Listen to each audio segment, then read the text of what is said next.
I know you know it. The way she's acting right now, oh, she's probably on drugs. What do you mean you want to live a different life than what I expected you to live? Someone is influencing her. When you finally choose yourself, when you decide to let go of the dysfunction, the toxicity, to show up for yourself, and they get mad. Oh, how could you do that?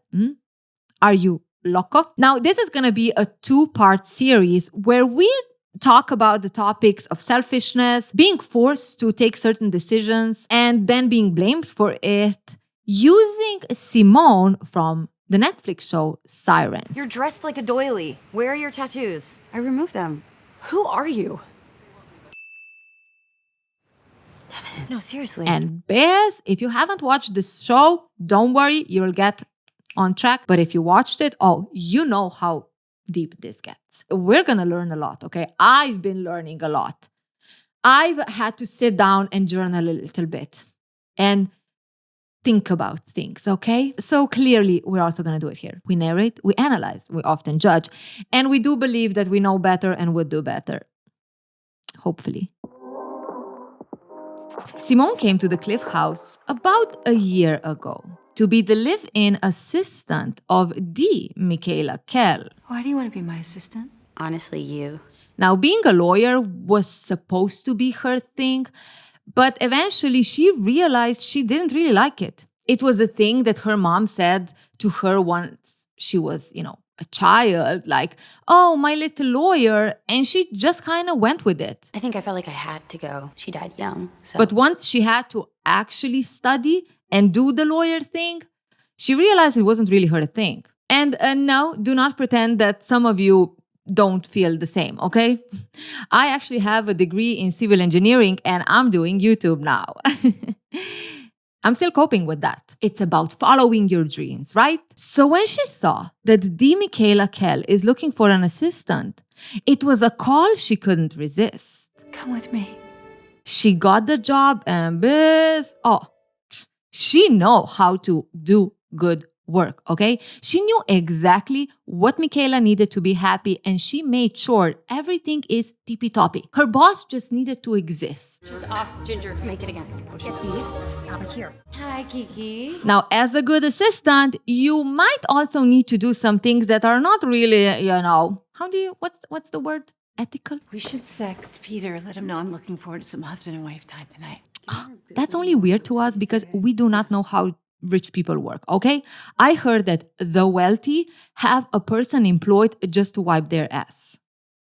Yes, I totally made that up, okay? Obviously, they have the Japanese toilets. And yes, Japan is on my wish list because there is no way I'm gonna leave this planet without having a machine clean my ass. That was way too much ass talking for the start. But while Michaela loves Simone, the rest of the staff, don't really like her. They can't stand her. Stop texting about me, Jose. I'm not.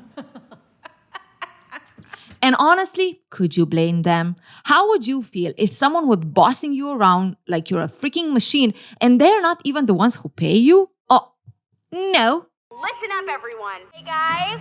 Hi. This just in. I once got in a fight with the person who did pay me and needless to say, I quit the job. Though, it's kind of annoying because Simone is just doing what she is told to do. It's not like she's the one who keeps on deciding what the staff needs to do. She's just the messenger. A little mean messenger? Yes, but still a messenger. Bravo. Okay, I have notes. But you know how it is. Usually who we dare to fight with is the one who are maybe at our level or maybe just a little bit above. Do not even think about fighting with the bosses. You won't get anywhere there. But, sometimes getting at it with someone who is in the same boat as you kind of feels fair, right? Biz, how do you think people on top stay on top if it's not because the people on the bottom are fighting amongst each other? I don't know if that's true, but that's how I'm thinking. Now, this job is a huge upgrade for Simone, okay? She does not come from a preppy life. There was no sign of smoothies, running on the beach first thing in the morning, having matching active wear, having her own suite with a walk-in closet. That was only a dream back then. You see, Simone, she comes from a very challenging family background. Her mom suffered with severe depression and she decided to exit. But she also tried to take then 7-year-old Simone with her. The only thing that saved Simone's life was her sister finding her before it was too late. With their mom gone, things were hard. But it was nothing compared to when Devon had to leave for college. And Simone was left with her dad. And her dad was not okay.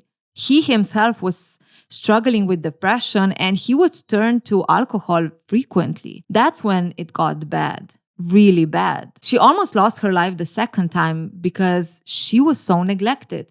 Days would pass without her even eating. And then the social services came. It was only when her sister Devon decided to drop from college, come home, fight for her, that she could finally return home from foster care. After that, it was working 3 jobs to help with the bills, studying something she didn't really like, until she decided to just simply leave. To leave and find a better life for herself. To let go of her past life. To let go of her family who was just pulling her back. Michaela was the perfect fit. Michaela seemed to have understood that sometimes you need to do what's right for you. If it doesn't serve you, let it go.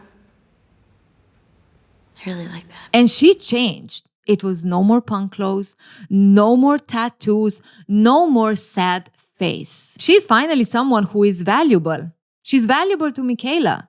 And in return, maybe for the first time in a long time, she actually feels wanted. You're irreplaceable. And I don't want to imagine a world without you in it with me. We can easily say that Simone probably developed this sneaky little thing of needing to prove that she is worth it very early on. She was literally experiencing, you don't belong here. First with her mother, who tried to take her with her, almost like saying, sweetie, this is not for me, and it's also not for you. But also then her dad, who totally forgot that he has a child. And if that is not gonna make you question your worth and what's the point, what's your place here, then I don't know what will.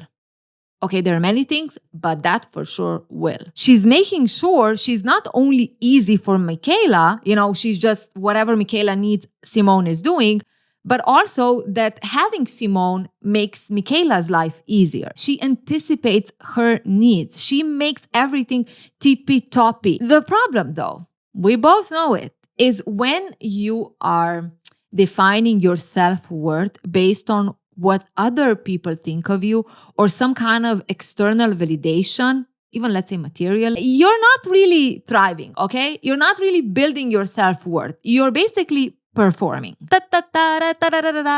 It's a shit show. Just look at Carrie from Sex and the City. Now, because Michaela values her so much, this belief of if I'm useful, I won't be abandoned gets even more reinforced, right? Because she's literally being useful to Michaela. Michaela loves her for that and even tells her that she is irreplaceable. Now, if you've watched any of other videos on this, or if you watch this show, there is this silver lining through the whole show about sirens, right? Even the show is titled Sirens. Sirens, by Greek mythology, were using these voices to lure sailors into their death. Now, there is a feminist flip to this story. The idea is, and honestly, it makes sense to me, that sirens were actually villainized, right? Through time, let's say. Because they just had these voices. They were just singing. It wasn't their intent for the sailors to crash the rocks and then drown, right? Which is a story. It's a fictional story, I think. But because it was more normal to blame the sirens for sailors' lust, aka blame the women for sailors' lust in this case, that's how also the story developed, right? The sirens lured the man rather than men's lust took them to their doom. In each scene, in each relationship, we get a sense of how this siren song or this doom plays out, not only amongst men and women, but also, if I'm going a little bit, system, but even between women themselves, right? Now, we can say that Michaela was the siren song for Simone. I Googled you.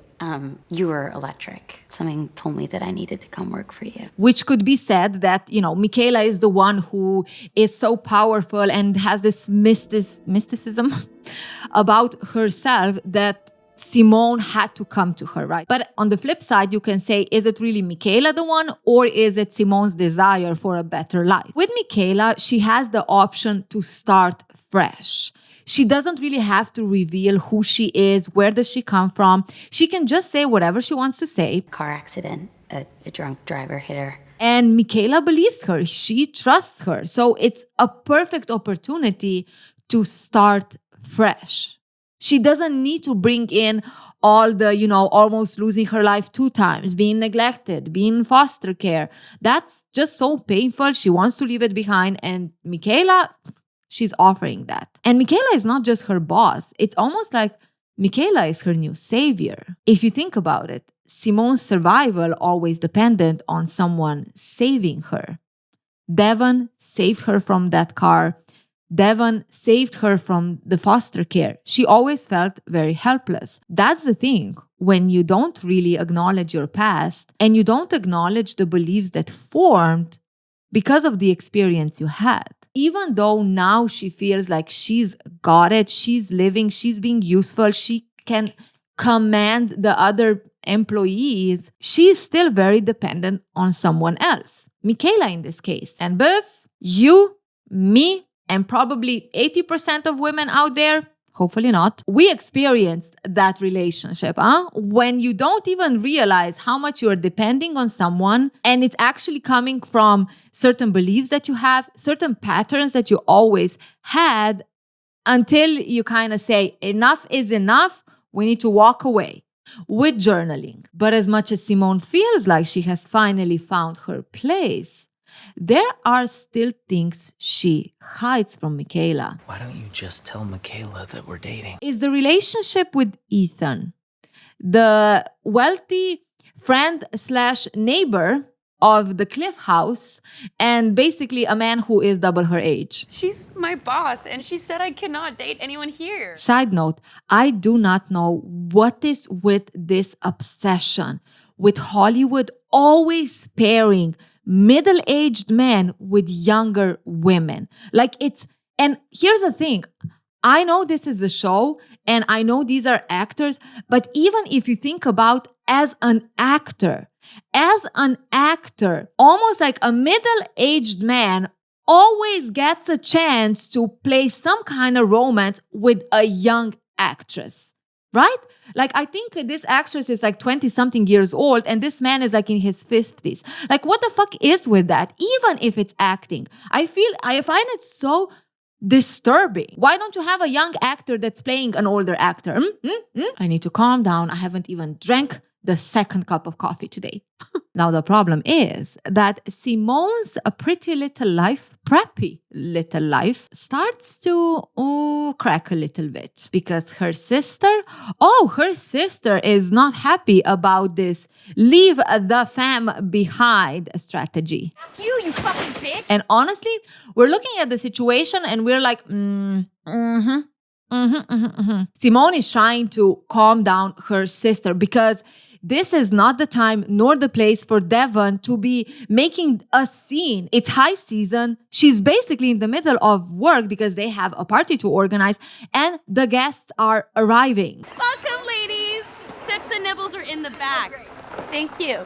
Devon, though, she does not give an F because what she's focused on is who the F is even standing in front of her right now. Where is her sister? What is up with this preppy floral dress looking like an Easter egg? And where are her freaking tattoos? I removed them. Devon grabs Simone's wrist and she's like, oh, also our matching sister tattoo is gone? Simone knows that Devon is hurt by that. But before she even has a chance to say anything, Devon is already focused on the freaking new nose Simone clearly has. You got a nose job? No, When did you get a nose job? Okay, if Devon can't let it go and she's so persistent, yes, she did have her deviated septum fixed back in April.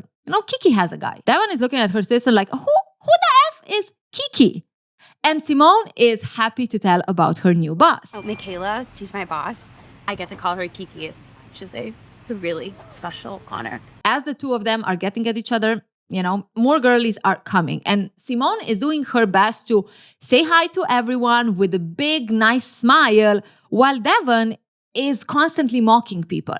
All she sees is Easter eggs dropping in. And this will not fly, okay? Again, Simone is at work, and what Devon is doing is not okay. And honestly, it's not her fault that Devon came now when Simone doesn't have the time. Like, she should have called her before. But Devon is a stubborn big sis. And if Simone is not going to take the time to talk to her, well, she'll just join the Easter eggs. Simone needs to think fast because on one hand, she needs to work. She needs to make sure that everyone is okay. And on the other hand, Devon is making a mess. Devon is just coming there and destroying everything. So she puts her in a guest house with clear instructions. Do not mess things in this guest house. But she can take a drink if she wants to, okay? Just be careful. I don't drink. Simone is surprised. Since when does Devon not drink? Well, her big sister is actually trying to be sober for the last 6 months. Simone is confused. Is that why she's been sending her Sirens their SOS code all this time? Well, it's not much of an SOS code if Simone doesn't answer, is it? Their dad is actually getting worse, and it's been really difficult for Devon to take care of him. Simone can send money. Devon is not here for freaking money. She needs Simone to come back home and help with Dad. Well, tough titty, Miss Devon, because Simone does not do that. That's not my problem, so... Simone? Who's this? Simone can't believe it. This is exactly the problem she was trying to avoid. What the F is Michaela doing here? She doesn't even know Simone has a sister, let alone that she's visiting. She's trying to keep her cool, but it is very difficult because Devon is just attacking Michaela, right? What's up with the nose job? Why did you allow Simone to do the nose job? You should have told me. Wow. I can't believe that you two are meeting right now. My brain is like, what? But before Simone bursts into a million pieces from the anxiety she's feeling, Michaela has some words of reassurance, and that makes Simone feel a little bit better. I just want to tell you how much I adore this sister of yours. She is sweet. Honestly, Simone immediately flips into comfort. Now, of course, Devon would not understand this because, you see, for Devon, good for Simone, but she could never be friends with someone who is paying them. But honestly, they don't even have time for this right now because it's time for Michaela and Simone to join the girlies at the party, and Devon can just wait there, okay? Though there's another problem that Simone has to face. You see, as her and Michaela are going back to the Cliff House, Michaela feels some type of way for not knowing that Simone even had a sister. Why didn't she ever mention her? Simone didn't say anything because this is what her sister does. She's a mess and she always brings her mess and she wants to smear it all over Simone, and she just doesn't want to deal with that. What do you think she wants? What she always wants. To make me feel guilty because I left Buffalo. Michaela seems to accept that, and before they enter the party, they have a little bit of a checkup. Breath checkup. Michaela is 10 out of 10, but Simone's needs some improvement. Take my gum. Now, if you watched this series, and when I watched it for the first time, was I looking at Simone being like, what in the selfish sister is going on here? What do you mean you're not even responding to Devon when she's asking you for help? And she was the one who saved you not only once, but twice? But then you kind of start to realize that there's a reason for it. You see, Devon is not a savior to Simone anymore.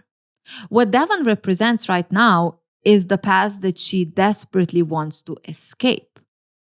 Devon being still with the dad, living still the same life, is for Simone the trap.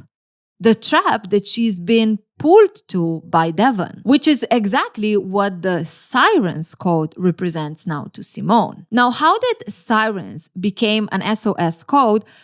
from my understanding, like how I could see it is that, Simone was first saved by Devon with their mom passing.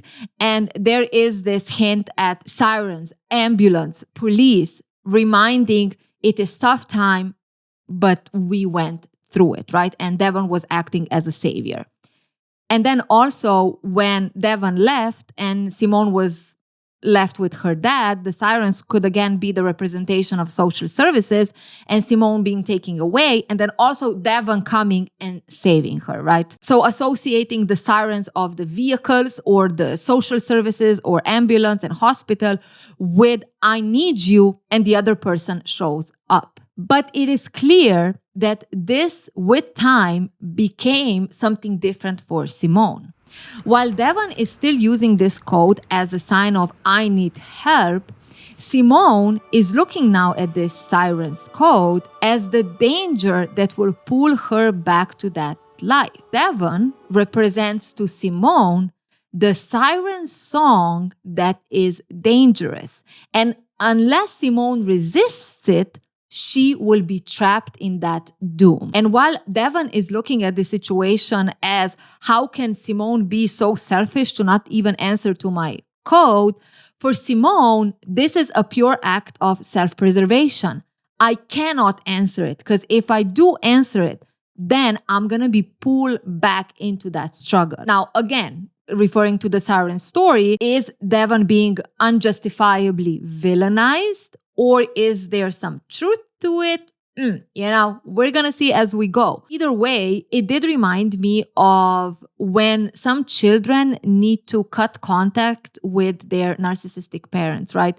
And it's a tough thing and they are scrutinized, let's say, by the other family members.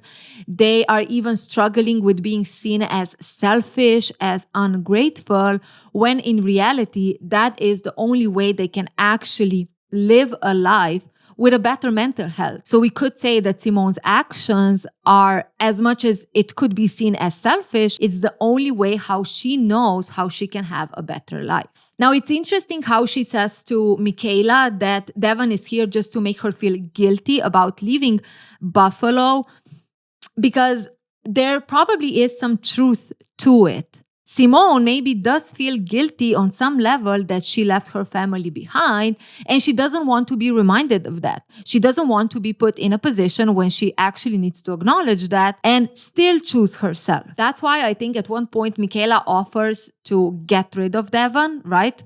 To help Simone in some way. Do you want me to make her leave? No, I mean, She traveled all this way. I'm just going to talk to her later. Like there is this part of her not knowing how to actually handle this situation. She loves her sister. She doesn't like that she's suffering, but at the same time, I can't be pulled back there just because she decided to stay there. Now, when it comes to how Simone reacts to Michaela finding out that Devon exists, is almost showing how exhausting it is keeping up with the performance. How exhausting it is when you're trying to hide who you truly are or where you truly came from, right? wow. Yes, she's living a good life now, but it does feel like she is performing. And with Michaela stepping into this reality where there's more to Simone than what she knows, she basically almost starts to panic, right? We see that. And that kind of shows this exhausting energy of performance. By the way, if you watch the K-pop Hunters Demon Dragons, I don't know what the title is, but basically it's showing how draining and difficult and it takes a toll on you when you don't accept your past, right? When you feel ashamed of it. And this is how it sounds like, or how it sounds like song. My jam. Seriously, I bawled my eyes a couple of times when I hear that song. Even how she switches from her attitude with Devon, which feels a little bit more like angry and she doesn't care and defending herself or standing her ground. The second Michaela appears, Simone is, hi, Kiki. And she's again this, nice and welcoming and just, perfect person. Kiki, oh my god. Hi. Clearly, there is a part of Simone that she's hiding and a part that she feels like it is okay to show in front of Michaela. Now, there's also a part where Michaela notices how Devon doesn't really resemble Simone much. No. And we can see how Simone immediately agrees with it, right? Almost like she really wants to separate herself from Devon. It's actually interesting how she says that she's more like her mom, while Devon is more like her dad.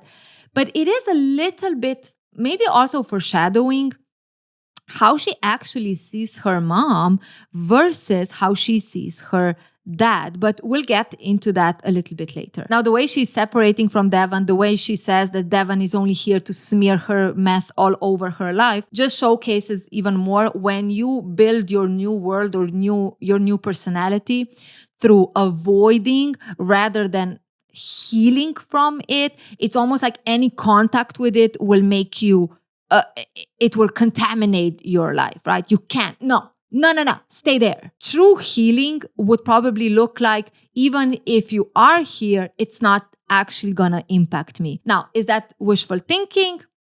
You know, some people really have an impact on you, and it's better to literally just stay away because they will never meet you at the, let's say, healing where you are at. Now, when they have this breath check scene, 6. there's kind of two things that I think are happening here.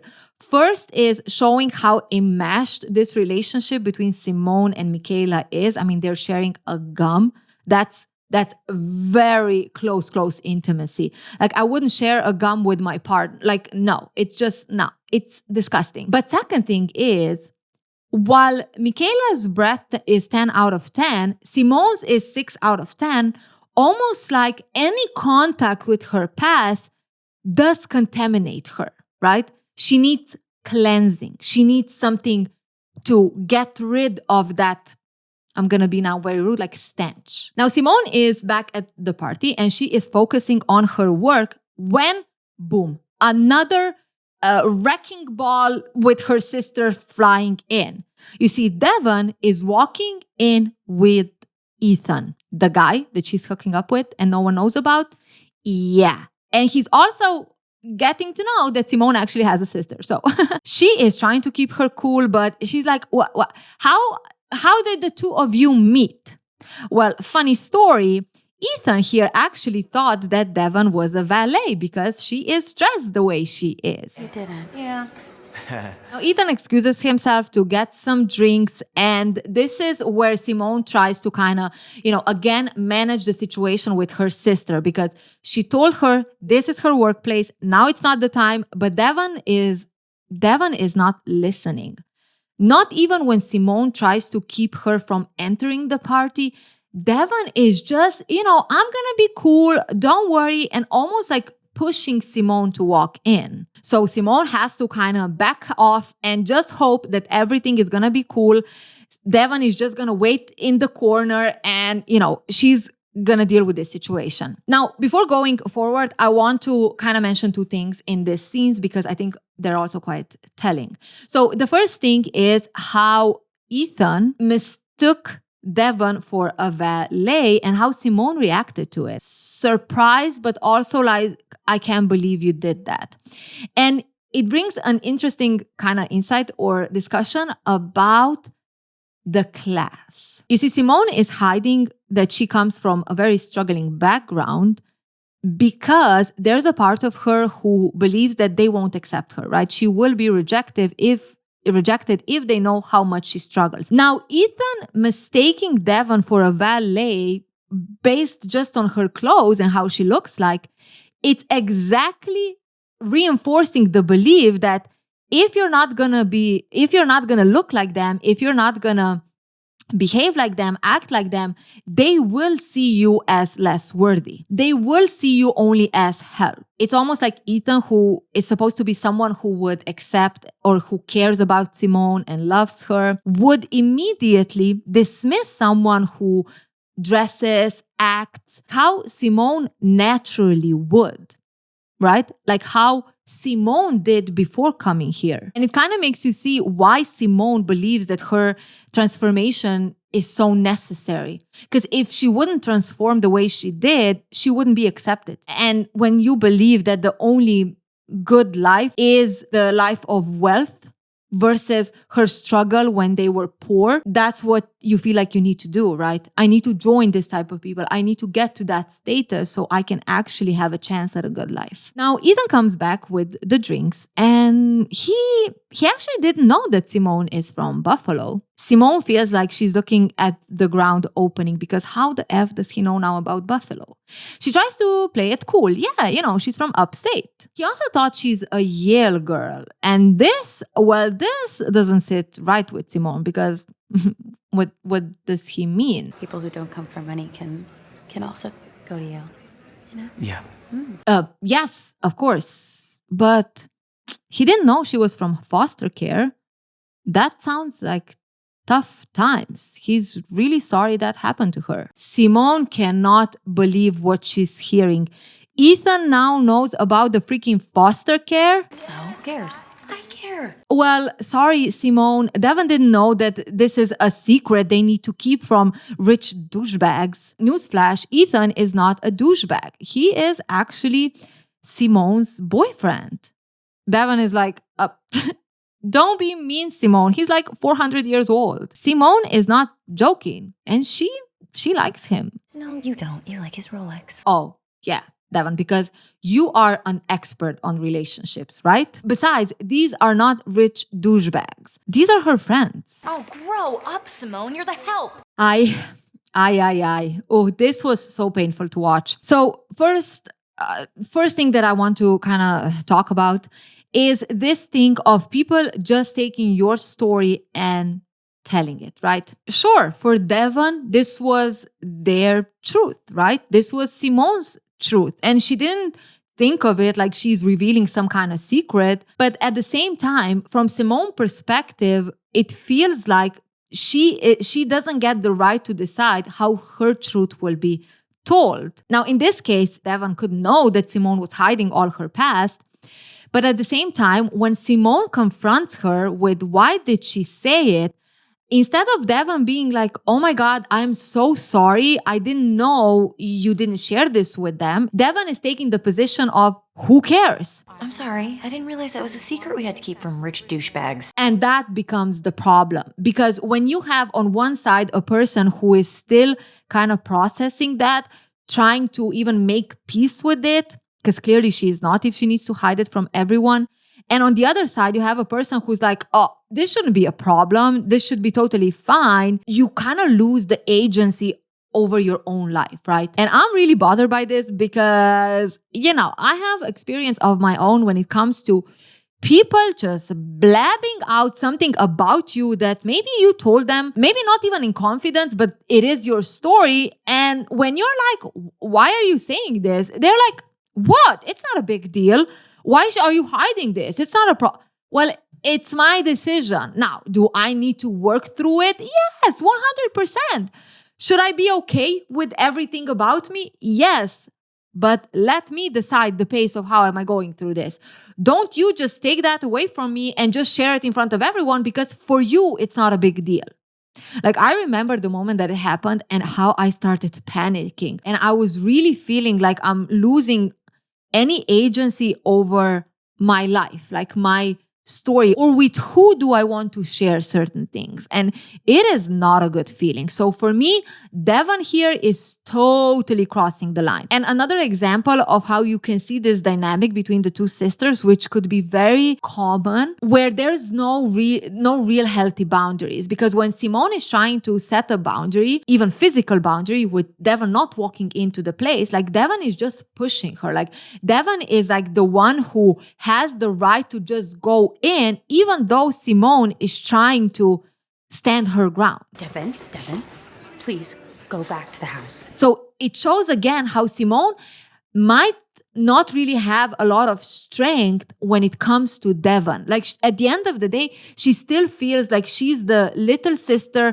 who can't really stand against her big sister. Also mocking that she's interested in Ethan. Now, Could there be any truth that Simone is interested in Ethan because he has money? Maybe. Maybe she likes him because the same way as Michaela, he also offers a fresh start, right? A fresh, better start. When you have such a difference in age, there is question of what is actually driving it, right? What do you actually have in common? But whatever it is, what we can see is that Devon is undermining Simone each step on the way, right? Be it why is she working here? Be it why is she not sharing her past with these people? Be it the relationship she has, she just does not accept that these are Simone's choices and they are valid because they are her choices. There's the story of the Earth. Okay, this is officially a cult. No, then. You're in a cult. Okay, stop. And you're looking at Devon as almost someone who believes that they have the right to walk all over Simone's choices because the choices are unreasonable. So this gives me the right to do whatever I want or to dismiss you. It's very, very toxic. And I think it's a dynamic between siblings that it's very common and very unhealthy. Now, when she yells, "You're the help," that's, even as a viewer, that's kind of, it is cruel how Devon expressed herself. And I'm gonna go through Devon's perspective in later videos and we'll see how she's living this whole situation. But basically, it is not okay, right? It's very cruel. But at the same time, it is also potentially the fear that Simone subconsciously has. That at the end of the day, she is only the help. At the end of the day, she is only accepted and liked because she is useful. She makes their life easier. It's funny how we build certain value on a certain belief, but that belief is actually the tragedy of what you're creating. She feels like, oh my God, I'm finally accepted because I'm useful and valuable and worth it. But the tragedy of it is that you are accepted and valued because you are useful. Now, after this, "You're the help" scream, Simone seems to have had it. She tried to manage it. She tried to explain to Devon to just wait a little bit. When I finish the work, I'll come there. We'll talk about it. But nope. Devon does not care at all of how she's impacting Simone right now. So it's time for some help. It's time for Michaela to step in. This is for you. Michaela is offering Devon $10,000. It should help with her debt. Simone is actually standing next to Michaela. And when Devon is freaking out, crying that why is Simone not even looking at her, it's not easy. Simone! It's not easy to let go of Devon again, hide behind Michaela, but at the same time, what choice does she have? Devon does not want to listen to her at all. And this is what she needs to do. She needs to let her sister go. And that's the thing, right? When someone is constantly crossing your boundaries, it's almost like you are left with no good choices at the end of the day, right? Or you need to totally cut this person off, or you need to maybe in this case, use someone else to make that decision because this person clearly is not listening to you. And this scene almost reveals how easy it is to victim blame when you don't want to understand where, in this case, Simone is coming from. Because that's actually how in the show you get parallel two stories, right? Between Devon and Simone. And at the beginning, it does feel like Simone is the selfish person. But when you actually try to understand what is driving her decision, you can also see from her perspective that she's managing the best way she knows how. Is it perfect? No, it's not. But sometimes it's so easy to blame someone for making choices that feel kind of unfair and selfish, when in reality, that's the only choice they're left with if they actually want to preserve themselves. People are not just one-dimensional person. There are so many things, environment, experience, childhood, beliefs that are forming certain things that make you act in a certain way.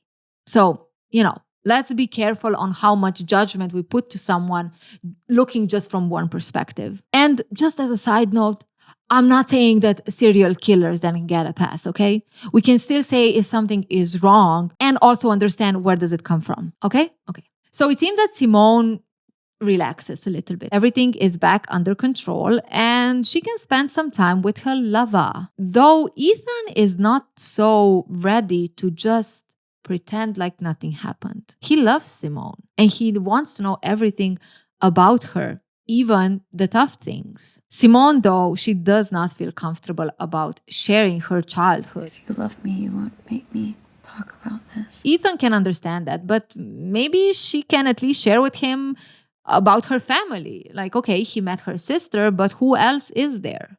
And Simone shares that she has a mom who passed away when she was very young, and she has a dad who she doesn't talk to. He brushes the hair off her face and he asks her, why were you in foster care? Please. Okay, he won't push anymore, he gets it, but did she hear the I love you part? Simone smiles and she says, yes, and I love you too. I love you too. The same way as she is with Michaela, she craves connection without being okay with actually being vulnerable and showing who she is. We can go even further, right? She wants connection, she values connection, but it's almost like with people who don't really know her. Maybe she actually cares about Ethan because the same as Michaela, he's offering her this new version of Simone, not because she actually feels safe with him, because if she would be also open to share her past. And this is also how we see that because she has this belief that no one will ever love her just for who she is actually damaging the relationships that she could develop with, in this case, Ethan. And then maybe even see that maybe it ain't working between the two of them, or it is.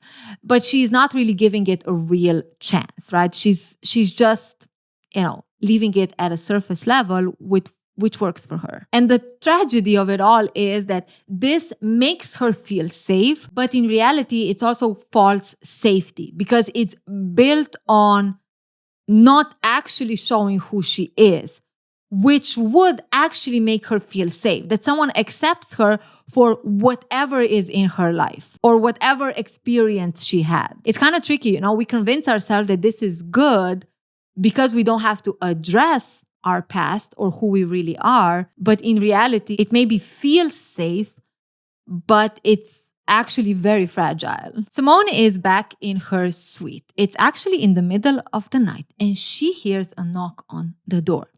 It's Devon, drenched, okay? She is soaking wet.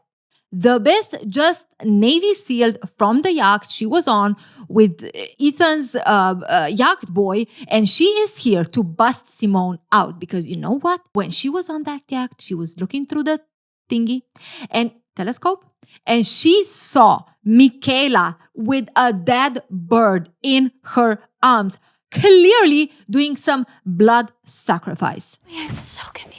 That was Michaela's recovered falcon that she released into the wilderness, but he came back and basically crashed through the window.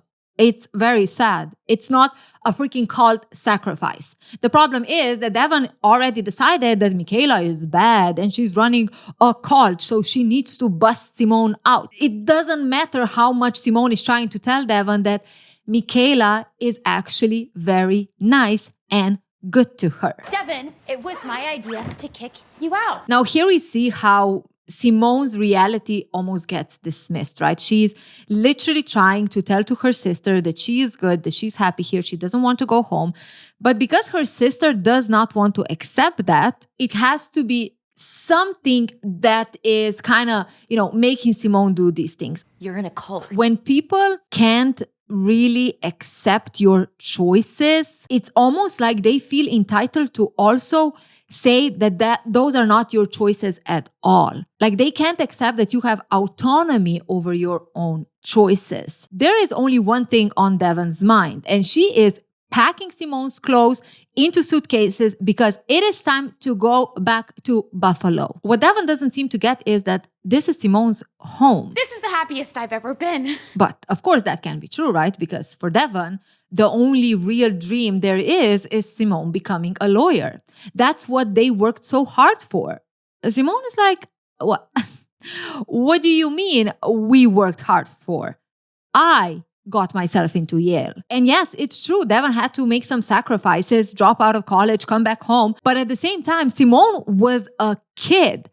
She didn't have any say in that. She didn't want any of that. Technically, the system forced Devon or their father, Devon, needing to make these sacrifices. But today, it's almost held against Simone that she is not allowed to have her own life and her own decisions, because the fact that she even is here is thanks to the sacrifice that were made when she didn't even have a say. And again, this reminds us of dysfunctional families when love is not really love, but it becomes almost debt, and you are always in debt to that person who, I don't know, like let's say your parents, oh, I sacrificed my life to have you. And it's like, yeah, but it was your decision, not mine.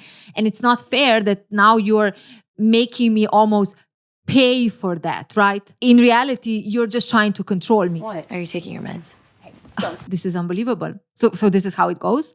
If Simone has some autonomy, if she wants to make decisions for herself, probably she's off meds, right? Now, I need to say some words because I myself, when I was watching this going down, I mean, maybe the show was made in that, like kind of that perspective, from that perspective. But like when she was like, are you off your meds? I was like, oh yeah.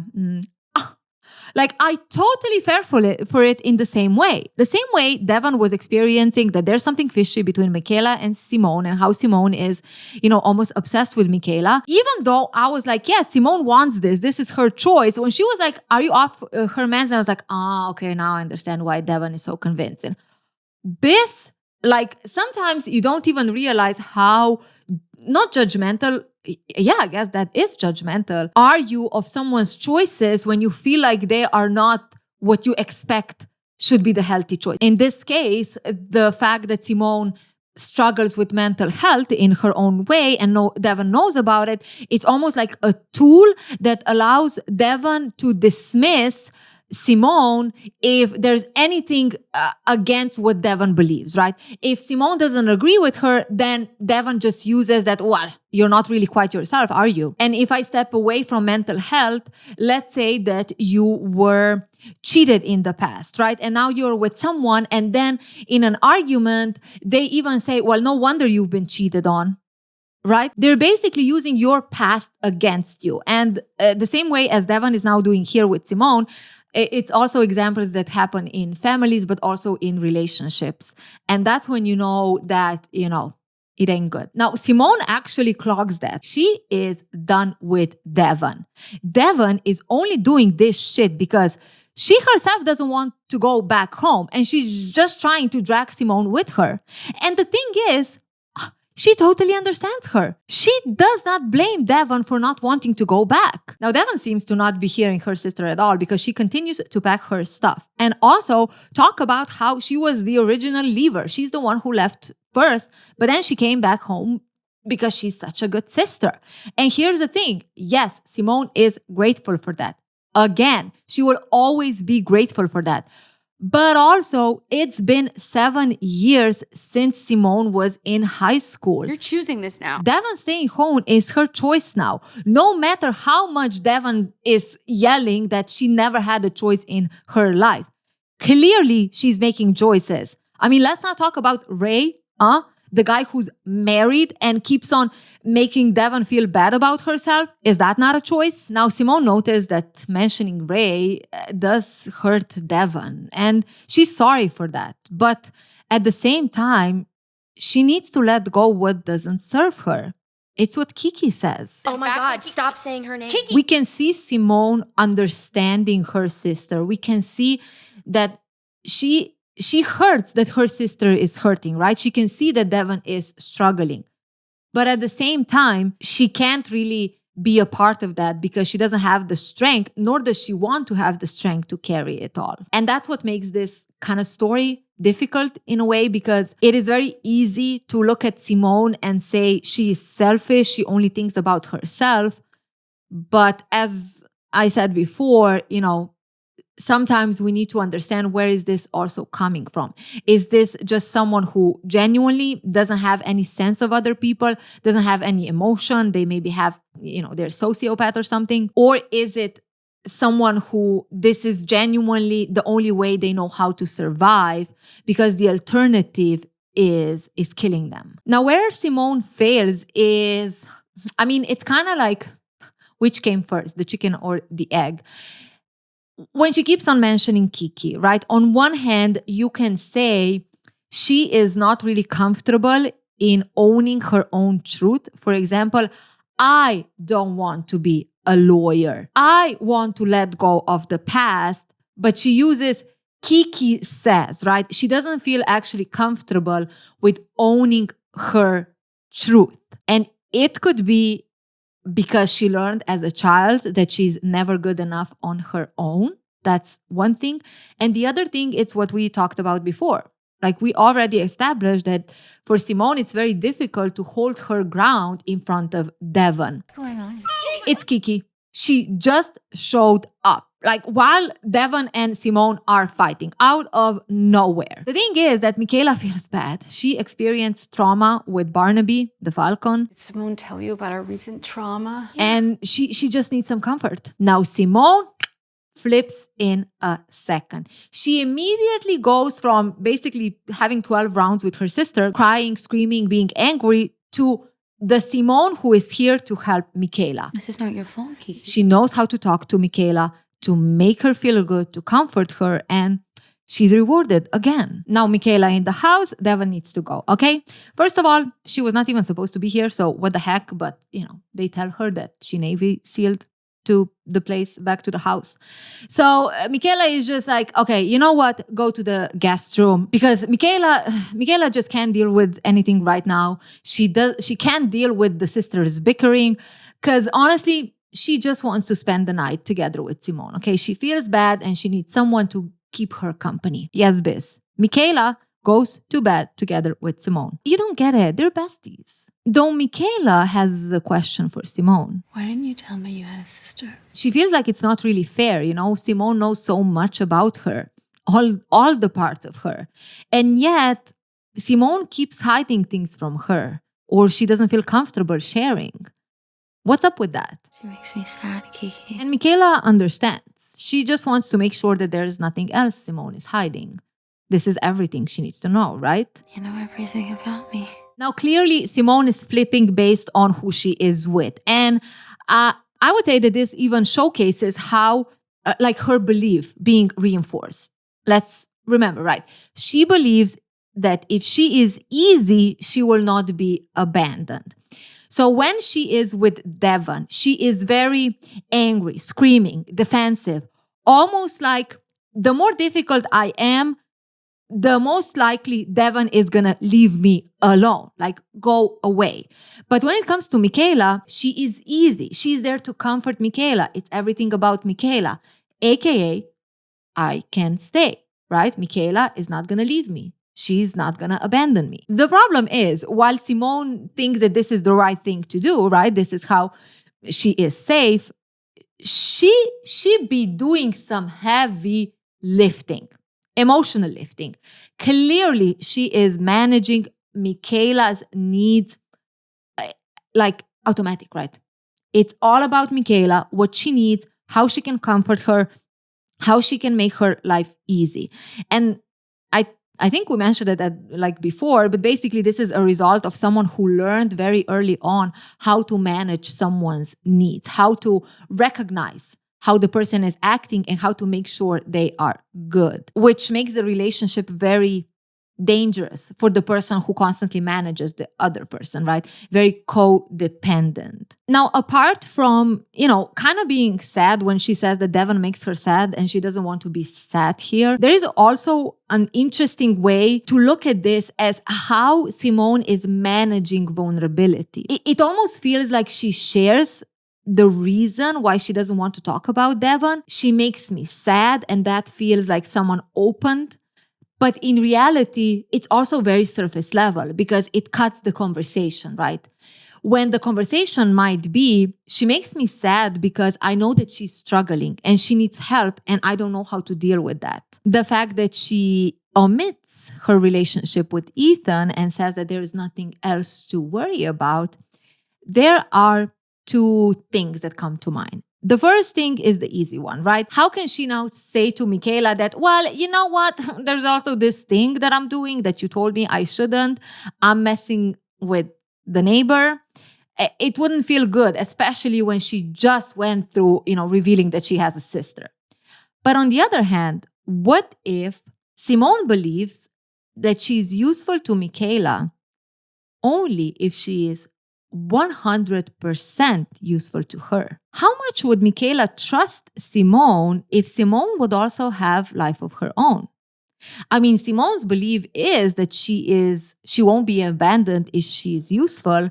And what if that belief also feeds into, I need to be 100% devoted to Michaela, or Michaela needs to think that, because otherwise she will think that I'm not useful because I have also my things, and that's just not going to work. And the fucked up thing is that Simone genuinely believes that that's almost love in some way, because from where she's coming from, chaos, neglect, abuse, this feels like love, because this is peace, calm, reassurance, as long as she is a good girl. Now, if we go a little bit like play, how does Simone live her life compared to the three relationships that she has? Michaela, right? Kiki is her present.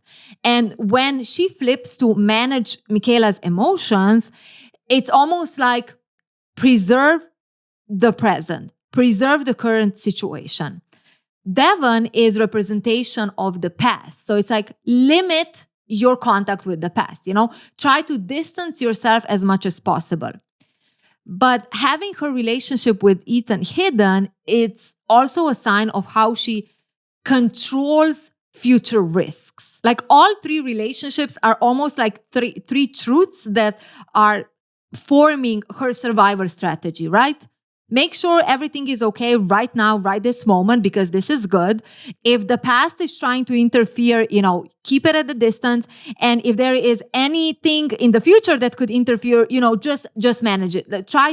We'll think about that if it ever comes out. But things are about to turn for Simone. You see, the next day, it's the Vanity Fair photo shoot, and she is having her glam spa day at the VIP section together with Michaela. When in walks Devon. And Devon has become an Easter egg herself. She is wearing a preppy floral dress. She has a headband in her hair, and Simone is shooked. You look gorgeous. You see, Devon had a good night's sleep. She's gonna give her sister a chance. Or she's gonna give a chance to understanding her sister's new life. A chance to this billionaire family. And I'm sorry. This is quite a change of heart. Simone is a little bit sus. Because the flip is flipping. But also, you know what? Finally, her sister is ready to listen and see that she is good. Maybe even be happy for her. There is a little hiccup on the road though. You see, Simone needs to go with Michaela. They've been called by Jose, who is the manager of the estate, and Peter, the husband. And when they enter the room, while Michaela is kind of looking at her husband, who is supposed to be dressed by now, but he isn't, Simone spots what is the meeting about. You see, there's a picture of Simone when she's sneaking out to Ethan's place. Jose suggests for Simone to wait outside. And while she's at it, Peter asks for a flat white. A flat white and a scone? Coming right up. Clearly, Simone is not okay. This is gonna be the end of her. Kiki will find out that she's been lying to her about another thing. How will Kiki want her still around if she doesn't trust her? As she's standing in front of the door, she can hear how Kiki is upset about this secret, and she is not handling it well. She runs to the kitchen pantry and she breaks down crying. Is this what it comes down to? The second she feels a sense of relief, even connecting with her sister again, everything just gets destroyed. Well, we'll talk about that and how the story continues in the next video. Let me know in the comments below, have you watched the series? What did you think about it? And yeah, do you still see Simone as the villain, right? Or is she just someone who had to become who she is to survive? Now, this whole relationship between Simone and Devon as two sisters also reminds me of the relationship between our new self, better version of ourselves versus our past self. And I genuinely recommend to watch my analysis on the movie The Substance, because I think that movie showcases beautifully how unless you address the beliefs that are driving you, unless you address that real you that it's hidden deep down, you're gonna end up in shit show, okay? Like, comment, share, so maybe more people can join the discussion. And as always, trust your individuality and connect authentically.